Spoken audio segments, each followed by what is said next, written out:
Hello everyone, my name is Ryan Onel Anatep and today I'm excited to share how we can apply learning theories in teaching mathematics. This presentation is part of our course continuous assessment. We'll explore how students learn best and how we can make maths lesson more engaging and effective. Let's dive in. Learning maths isn't just about memorizing formula, it's about truly understanding a concept. This is where learning theories play an important role. Today, we'll be looking at two major theories, Piaget cognitive learning theories and constructivism. Piaget theories explain how students develop logical thinking at different ages, while constructivism encourages the student to explore and discover mathematics concepts on their own. By applying these theories in the classroom, we can help students build strong problem-solving skill and make the math study more meaningful and enjoyable to them. Piaget's theory explains how children learn at different stages of developing. There are four main stages. The first one is sensorimotor.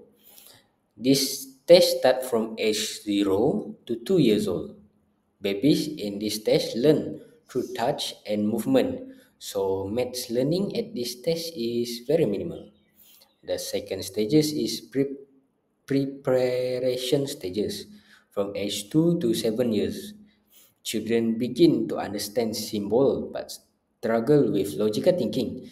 So we introduce maths concept using concrete objects like blocks and counters. The third stage is concrete operational stage. This start from age 7 to 11 years old. Logical thinking start developing and students begin to understand concepts like conservation and classification. In this stage, we focus on in primary school mathematics where hands-on learning is most effective.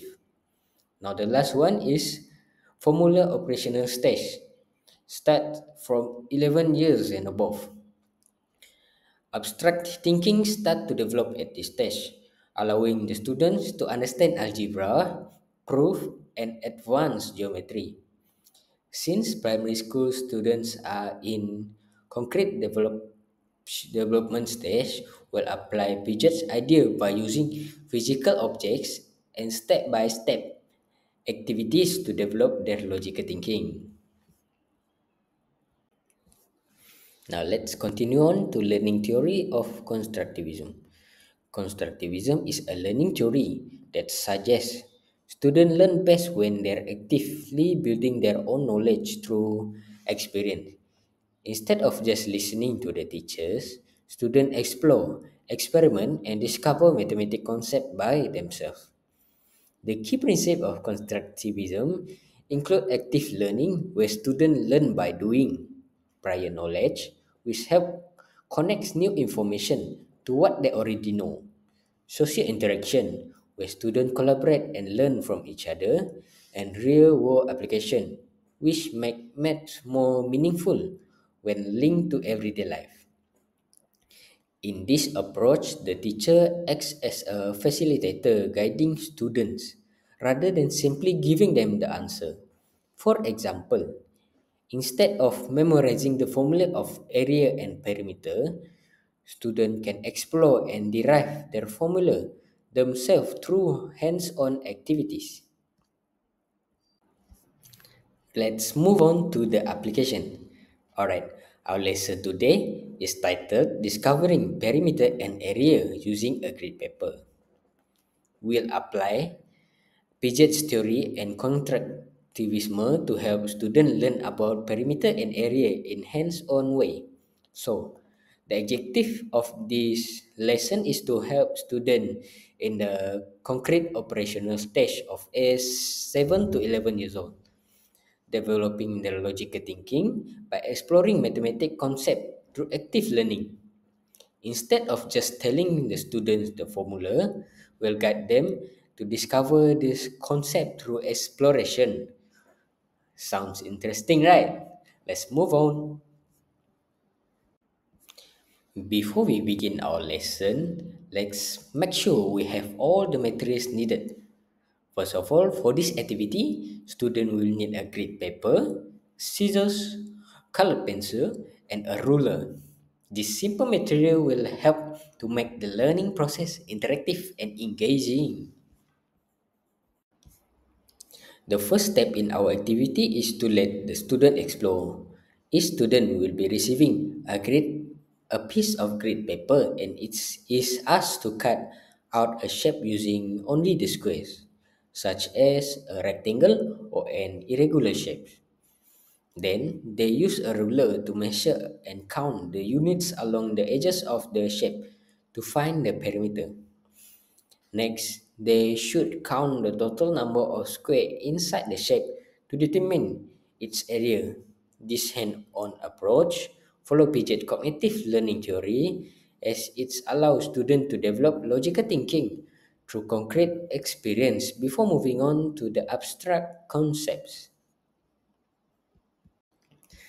Now, let's take the learning a step further by encouraging our students to think critically.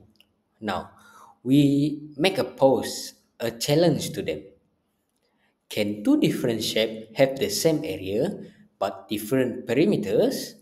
So, the students are encouraged to experiment with different shapes, comparing their result to their classmates and discovering patterns.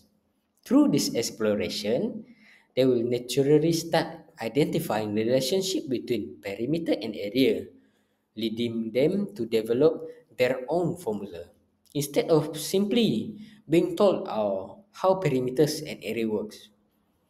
Students uncover this concept through discovery and problem solving, which align with the constructivism approach to learning. After the hands-on activity, we will pair the student to discuss their finding.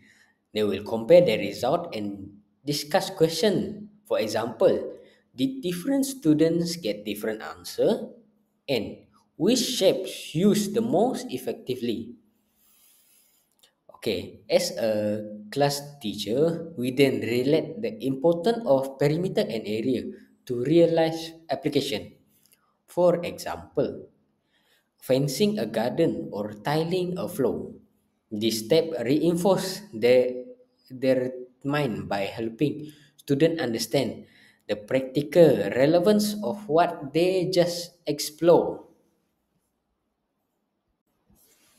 This activity directly connects to the learning theory that we just discussed earlier. Through Piaget cognitive learning theory, the student can use logical thinking and physical manipulation to explore mathematical concepts. At the same time, constructivism allows the students to actively discover mathematical relationship rather than simply memorizing the formula. By combining these two approaches, the student will gain a deeper and more meaningful understanding of perimeter and area.